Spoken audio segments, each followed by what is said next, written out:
কি যে হবে আজ, সত্যি কপালে খারাপ কিছু আছে। বিপদের সময় রাস্তাও শেষ হয় না। সত্যি তাই, পাটা যেন চলছে না।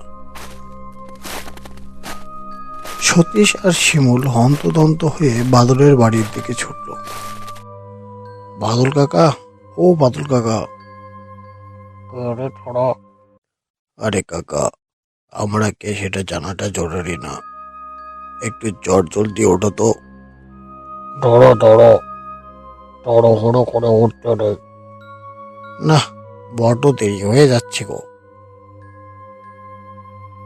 আরে সতীশ শিমুল, রাত করে এত হাঁসফাঁস করছিস যে? আর হাসপাস, ওদিকে বুড়োটা বোধ হয় গেল। বড়টা গেল মানে কি?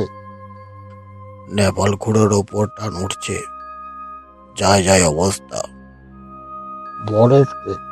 তাহলে তো ভারী বিপদ। আগে ভাগে খবর দিবি তো। আর খবর কে দেবে খবর শুনি? তিন কুলের কেউ থাকলে তো।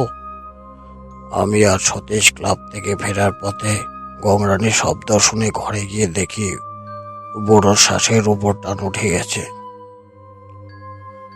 নেপাল খুড়োর আত্মা বুঝি এতক্ষণে স্বর্গে চলে গেছে। এসব অলক্ষণে কথা বলছিস? অলক্ষণে কথা নয়, যেমনটা দেখে এলাম তাতে তো এটাই মুখে এলো। এমনটা হলে তো ঘোর বিপদ নেমে আসবে। নেপাল খুঁড়োকে যে এখনই বাইরে নিয়ে যেতে হবে। কবে যে আমরা ওই শ্মশানের ভয়ঙ্কর নিয়ম থেকে মুক্তি পাবো কে জানে। সতীশ শিমুল বাদল রওনা দিল নেপাল খুড়োর বাড়ির দিকে। চোখে মুখে তাদের আতঙ্কের ছাপ। আতঙ্ক হবেই না কেন? কেননাই বহুকাল আগে থেকে এই গ্রামে যদি কেউ মারা যায় তাহলে তাকে ওই ভৈরবের মহাশ্মশানে দাহ করার বাধ্যতামূলক।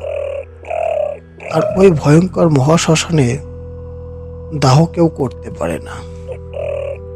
সেখানে দাহ করতে গেলে মানুষ আতঙ্ক নিয়ে বাড়ি ফেরে।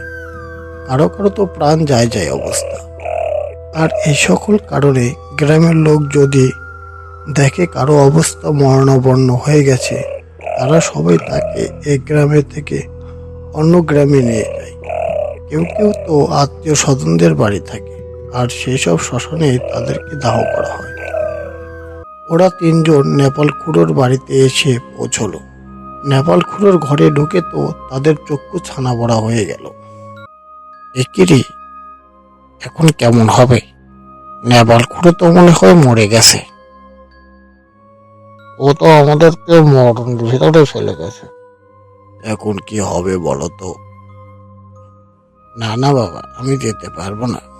তোমরাই যাও, আমি ওই শ্মশানে যেতে পারবো না। এখন এটা বললে হবে নাকি? যেতে তো হবেই। তাছাড়া নেপাল করুন মৃতদেহকে তো এভাবে ফেলে রাখা যাবে না। তাহলে তো এতে আবার বিপরীত হয়ে যাবে।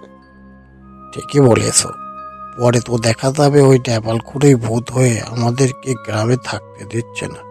হ্যাঁ রে, এখন তো যত সব আতঙ্ক ওই শ্মশানে।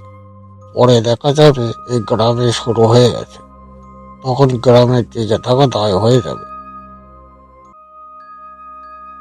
সতীশ শিমল ও বাদল নেপাল খুঁড়োর মরদেহকে মহাশ্মশানে নিয়ে যাওয়ার জন্য সকল রকম প্রস্তুতি শুরু করে দিল। সব কাজ শেষ। চল, নেপাল খুঁড়োকে চাঙ্গারিতে ওঠায়।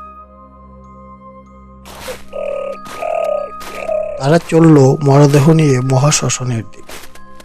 ভয়ে ভয়ে তারা এগোতে লাগলো। দেখো, আমি যদি কোনো বেগতিক দেখি তাহলে আমি কিন্তু সবাইকে ফেলেই দৌড়ে পালাবো। আর পালানো, বেঁচে ফিরতে পারবো কিনা তার কোনো গ্যারান্টি নাই। একটা চুপচাপ থাকতো দেখে ওরা তো ভয় আরো বাড়িয়ে দিচ্ছিস। বলি এমনটা ভেবে কোনো লাভ নেই। যেতে যখন হবে তো মনে একটু সাহস আন। অনেক বছর হলো শ্মশানের ওই রাস্তা দিয়ে কেউ যায় না। ওরা তিনজন মরণকে স্বীকার করে চলছে মহাশ্মশানের দিকে। শ্মশান যত কাছে আসছে আতঙ্ক যেন ততই বেড়ে যাচ্ছে। এদিক ওদিকের পরিবেশ দেখে মনে হচ্ছে সব ভূতেরা যেন চারিদিক দিয়ে তাদের ঘিরে নিচ্ছে। চলতে চলতে ওরা মহাশ্মশানে এসে পৌঁছলো। সাথে শিমুল, তোরা এখানেই দাঁড়া। কাকা, আমার কিন্তু ভয় লাগছে।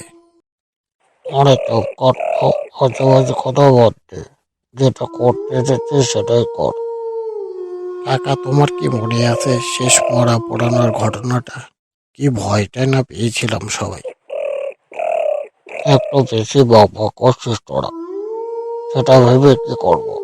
তোদের কথা শুনে মনে হচ্ছে এই শ্মশানের মরা পোড়াতে আসা ঠিক হয়নি, অন্য শ্মশানে পড়ানো উচিত ছিল।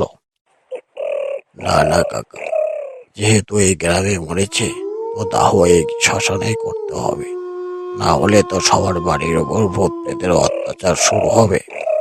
তাহলে জানিসই যখন, চুপচাপ চোখখন খোলা রেখে কাজ করে যা।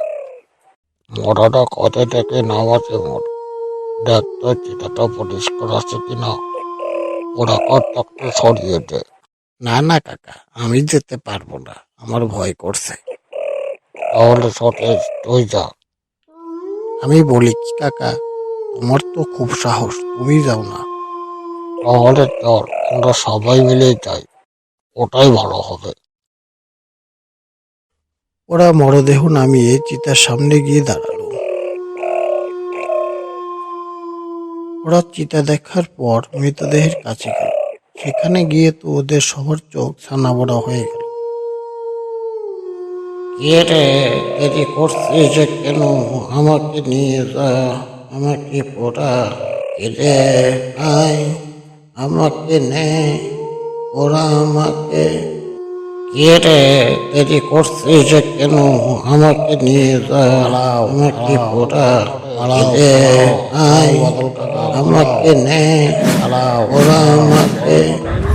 কে রে, দেরি করছিস যে কেন? আমাকে নিয়ে যা, আমাকে পোড়া।